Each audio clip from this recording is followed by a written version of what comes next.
ada roh. Itu kepercayaan yang paling purba dari manusia. Ya. Nah, itu katanya. Jadi berevolusi jadi animisme, jadi dinamisme, kemudian jadi politisme. Itu. Jadi dari percayaan animisme mempercayai bahwa ada roh yang berkuasa di luar diri manusia, artinya di alam semesta ini, kemudian muncul berubah menjadi dinamisme, bahwa roh itu punya kekuatan besar yang manusia tidak mampu untuk mengatasinya. Kalau kita tidak berbaik-baik dengan roh-roh yang ada di sekitar kita, nanti dia akan mengganggu kehidupan kita. Maka mulai muncul adanya sesajen misalnya untuk menyenangkan roh yang dipercaya jangan mengganggu kehidupan mereka. Itu mulai munculnya sesajen. Lalu itu karena sudah ada proses bahwa roh itu mempunyai power atau kekuatan luar biasa. Nah, itu namanya dinamisme.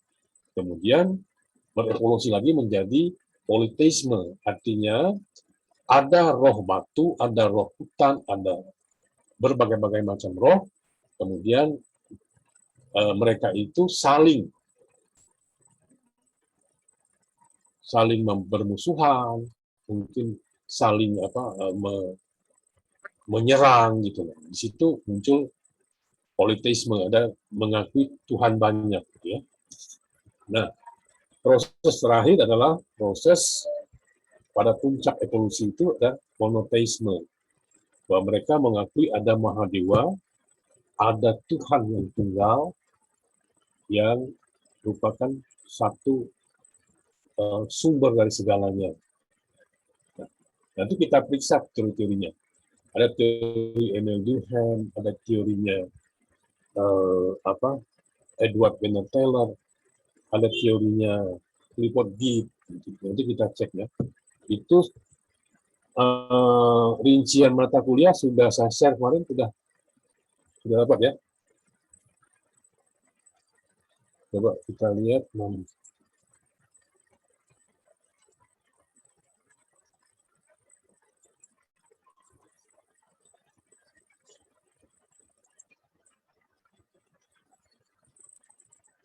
Ini sudah dapat kan ini? Halo? Ya, sudah. Sudah dapat. Ini. Ya. Coba kita cek rinciannya. Yang hari ini kita di sini nih. Untuk makalah pertama besok kita masuk ke sini. Tuh. Pengertian ruang lingkup dan hubungan antara teori sosial dan agama, animisme dan marxisme. Ya. Jadi ada keterkaitan antara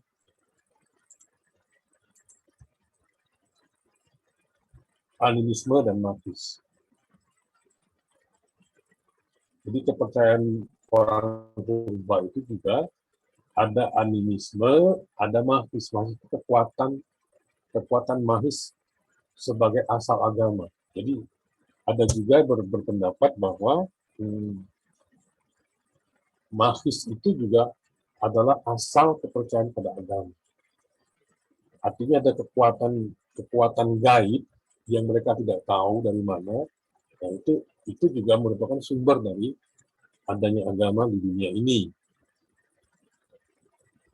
Kemudian kritik terhadap kedua teori tersebut. Ini tetap kita kritik teorinya.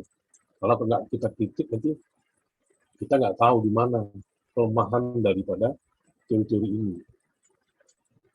Kemudian yang kedua adalah agama dan kepribadian. Nah, ini masuk ke dalam arena psikologis. Teori psikoanalisa dan alam bawah sadar, dan teori agama tentang totem dan tabu dalam kehidupan manusia. Totem dan tabu itu nanti ada di teorinya Emile Durkheim bisa, kemudian teori Roger juga muncul di situ, totem dan tabu. Edward Banner Taylor juga bicara tentang tabu, totem dan tabu. Kemudian juga kritik terhadap teori ini. Ya. Lalu ketiga, kesakralan masyarakat. Jadi agama itu muncul dari kesakralan masyarakat. Nah, ini teori Anagram, bahwa agama itu muncul dari sakralnya kehidupan masyarakat itu, kemudian masyarakat mempercayai ada sebuah kesucian yang harus disucikan, harus disembah, maka muncullah agama. Jadi ada yang disakralkan, kemudian ada pengikut dari sakral itu, yang disakralkan itu, kemudian ada tata cara untuk ritual penyembahan pada yang sakral itu. Nah, itu adalah sebuah agama kalau menurut Emil Durkheim. Ya. Bentuk dasar kehidupan agama, kemudian naturisme, totem, dan ritual agama, kritik terhadap teori ini. Lalu agama sebagai bentuk alienasi. Ini Karl Marx ini. Ini banyak bicara tentang teori Karl Marx. Jadi agama itu adalah bentuk pengasingan dari kehidupan manusia. Ekonomi dan pertentangan kelas. Kemudian materialisme, alienasi, dan dialektika sejarah. Jadi bagaimana dunia materi itu membuat manusia itu teralienasi dari kehidupan keagamaannya. Lalu eksploitasi kaum buruh, kapitalisme, dan nilai plus. Kemudian kritik Karl Marx terhadap agama. Kalau Karl Marx melihat agama itu tidak berdaya ketika pada masa itu, karena dikuasai oleh petinggi-petinggi gereja, kemudian berkolusi dengan penguasa negara, dan para kapitalis yang memiliki modal. Sehingga kelas cuma ada dua, yaitu kelas berjuis dan kelas proletar. Jadi tidak ada kelas lain di situ. Cuma ada orang yang punya modal, punya usaha, dan buruh. Karl Marx melihat kok agama tidak berfungsi apa-apa untuk merubah nasib mereka ini. Karena terjadi kolusi antara penguasa gereja pada ketika itu, dia petinggi-petinggi agama, kemudian berkolusi dengan para pemilik modal atau kapitalis, dan juga dengan pihak penguasa atau pemerintah. Sehingga kaum proletar, kaum buruh itu tidak bisa meningkat menjadi apa-apa. Tetap buruh, anaknya buruh, kemudian cucunya buruh, cicitnya juga buruh, tetap menjadi kaum proletar. Yang kaum berjuis, ya anaknya juga berjuis, kemudian cucunya berjuis. Jadi tidak ada perubahan apa-apa. Masa hidup seperti itu, kata Karl Marx. Nah, agama kemana ini? Itu yang dikritik oleh Karl Marx. Ya. Kemudian keenam, hakikat dari yang sakral. Nah, ini Mircea Eliade. Ini teorinya Mircea Eliade, yaitu teori sakralitas, hakikat dari yang sakral. Jadi dia punya dua teori aksioma. Teori dua aksioma, kemudian sakral dan profan. Ini juga Emil Durkheim juga bicara sakral dan profan. Kemudian agama arkais tentang simbol dan mitos. Memahami tentang tantangan semua agama di dunia. Kritik terhadap teori ini. Ya. Kemudian 7, teori konstruksi masyarakat. Jadi agama itu muncul dari konstruksi hati masyarakat. Latar belakang teori konstruksi Edward Evan Pritchard. Ya, ini teorinya Edward Evan ini. Kemudian teori agama-agama kuno, teori of primitive religion. Konsep roh yang ada di atas dan di bawah. Agama dan pembiasaan dalam tatanan sosial. Kemudian kritik terhadap teori ini. Terus kita UTS, setelah UTS masih ada satu teori lagi, yaitu agama sebagai sistem kebudayaan. Yaitu teorinya Clifford Gibbs.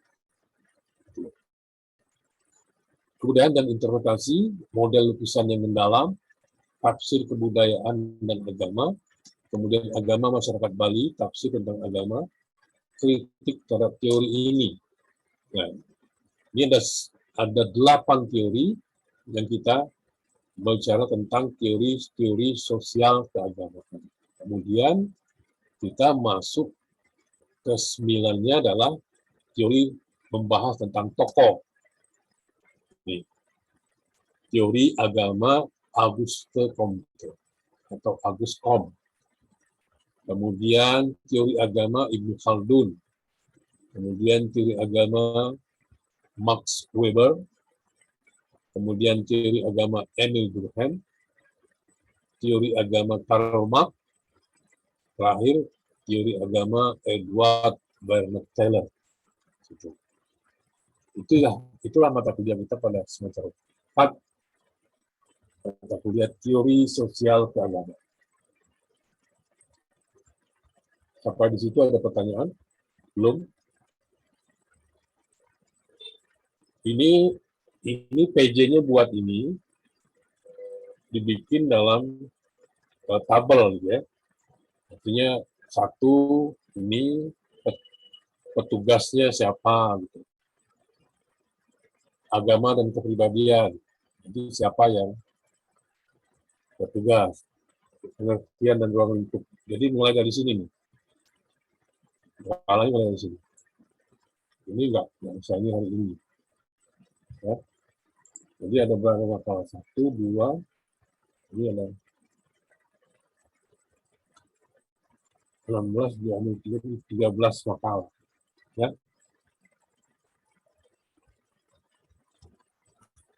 Itulah mata kuliah kita pada semester 4 ini. Kemudian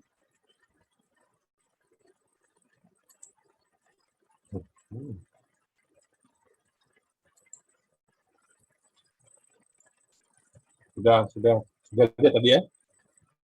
Itu sekilas gambaran mata kuliah kita pada semester 4. Yaitu kita membahas teori-teori tentang agama dari tokoh-tokoh sosiologi dan antropologi. Kemudian kita masuk ke kontrak perkuliahan. Seperti biasa, kontrak perkuliahan kita adalah usahakan kalian masuk minimal 75%. Ya. Jangan kurang dari 75% kehadiran. Artinya, di sini jangan sampai alfa atau izin lebih dari 2 kali. Kalau lebih dari 2 kali sudah mulai lampu kuning. Kecuali sakit, kalau sakit nggak bisa kita hitung karena itu bukan kehendak kita. Tapi kalau izin dan alfa, jangan terlalu sering. Nanti kalian tidak terancam tidak bisa ikut UAS ya. Kemudian ikut UAS itu sudah harus beres dulu mengenai finansial dan tahfiz.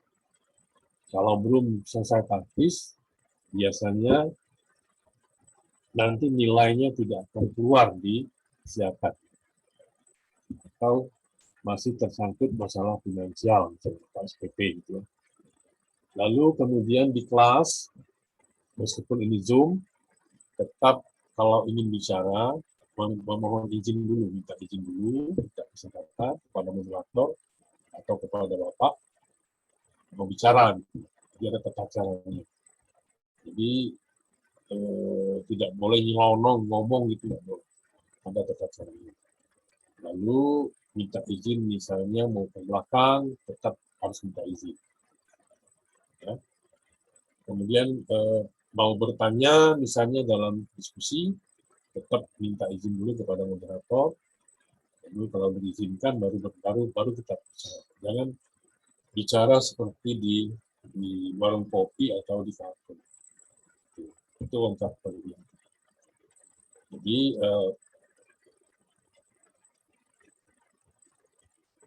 itulah yang saya mau sampaikan pada kuliah pertama. Mungkin ada pertanyaan dari teman-teman, silakan kalau ada pertanyaan.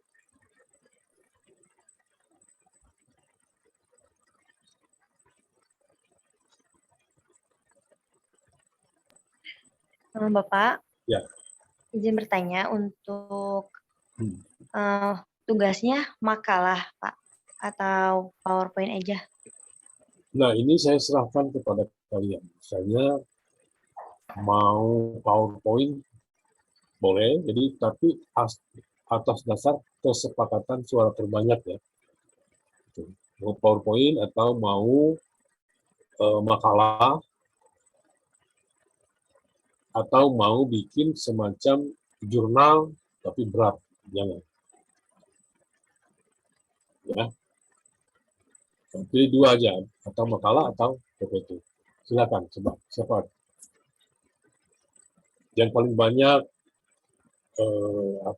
Sekarang gini, saya tentukan misalnya PPT. Kalian angkat tangan di situ, nanti saya hitung. Yang memilih PPT berapa orang coba?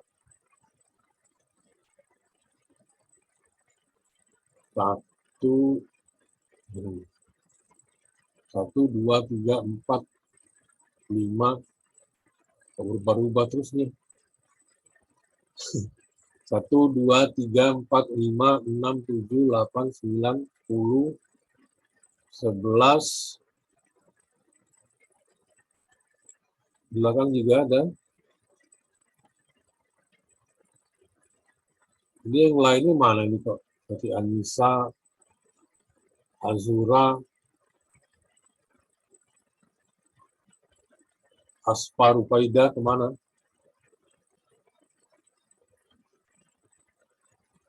Coba ada yang bisa ngitung nggak berapa? Kayaknya semua PPT ya. Bagaimana kalau kita sepakati PPT? Oke? Iya, Pak. Ya, Pak. Kayaknya Sepakat PPT. semua sepakat bentuknya PPT. Karena saya lihat itu hampir semua mengangkat tangan. Baik. Ini banyak juga yang mengangkat tangannya.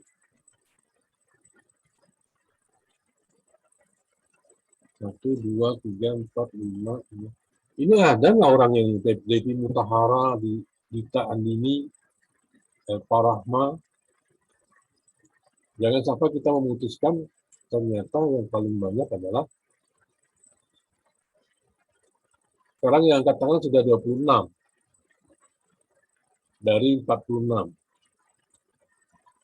Berarti memang betul mayoritas memilih PPT.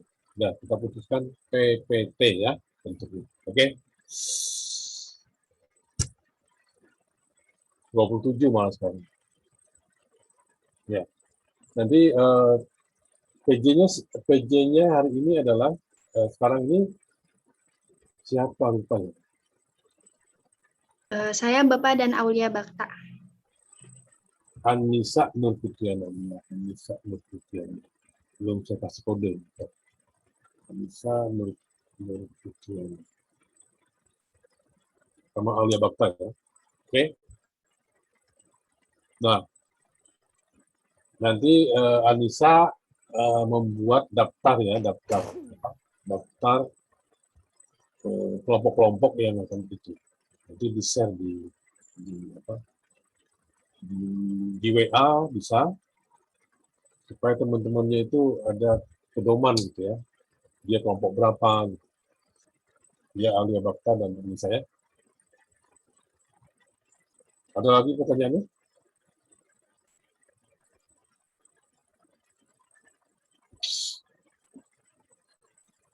Seputar makalah kita hari ini, mata kuliah kita hari ini mengenai bukunya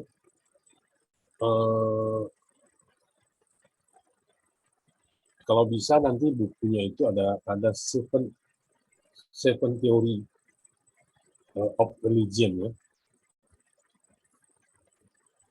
Nanti bisa dicari bukunya.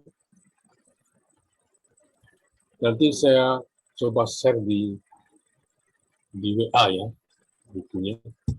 Ada sosial agamanya Max Weber, ada buku Daniel Durham juga ada juga buku Brian Turner Sosiologi Agama, semua ada di situ.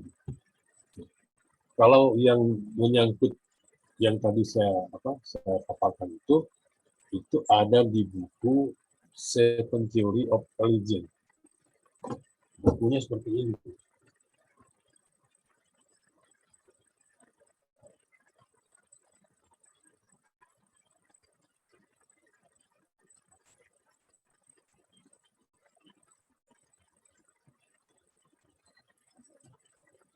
Seperti ini bukunya. Nih. Bisa baca ya. Seven Theory of Religion. Tuh.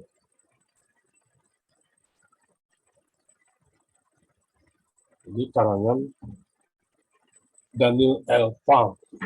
Tuh. Daniel L. Farr. Seven Theory of Religion.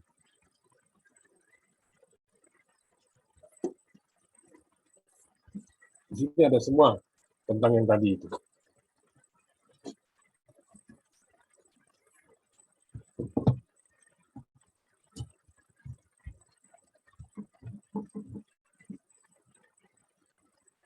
Ada lagi pertanyaannya?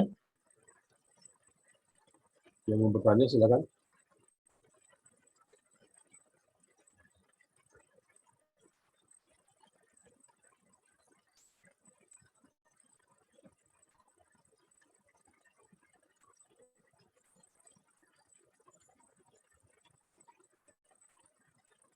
Kalau nggak ada cukup ya. Oke. Hari ini cukup. Absennya sebentar. Nanti Anissa Fitriana melaporkan seperti biasa ya, kayak Anissa Nabila dulu ya. Formnya pakai form yang lama aja. Nah, ada nggak Anissa punya? Belum punya, Bapak.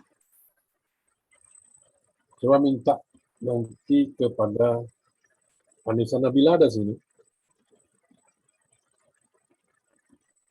Yang mantan PJ 3A dulu. Anissa Nabila ada? Anissa Nabila Khairani. Hadir, Pak. Kamu pasti punya kan itu? Yang apanya, Pak? Yang laporan harian kuliah itu? Masih ada, Pak. Nah, formnya nanti kamu kasih kirim ke Anissa ya, Iya, baik, Pak. atau Alia Bakti. Nanti Anissa Anissa Fitriana akan memberikan laporan nanti setelah kuliah ini, berapa yang hadir, berapa yang izin, berapa yang sakit, berapa yang hafal. Nanti Anissa kasih tahu ya saya, Anissa Nabila. Iya, baik, Pak. Caranya gimana gitu. Baik, kalau gitu kita cukup. Nanti tinggal saya menunggu dari laporan Anissa Fitriana, laporan hariannya, kuliahnya, untuk saya nanti mengisi absen, ya, dan isi agenda dosen. Baik, saya kira cukup ya. Kalau nggak ada pertanyaan lagi, masih ada pertanyaan sebelum kita tutup? Tidak ada, Pak. Ya, silakan. Cukup, Bapak. Cukup ya. Ana Petrunada nggak mau tanya? Tidak, Pak. Ya, oke. Kalau gitu kita tutup dengan membaca hamdalah supaya apa yang kita lakukan hari ini memberkahi kita ke depannya nanti dan memudahkan kita dalam proses belajar ini. Akhirul kalam, wabillahi taufiq wal hidayah. Assalamualaikum warahmatullahi wabarakatuh. Kita ketemu lagi Rabu depan, jam pertama dengan makalah pertama, ya, dengan PPT pertama. Baik, sampai ketemu lagi minggu depan. Saya pamit ya. Iya, Pak. Terima kasih.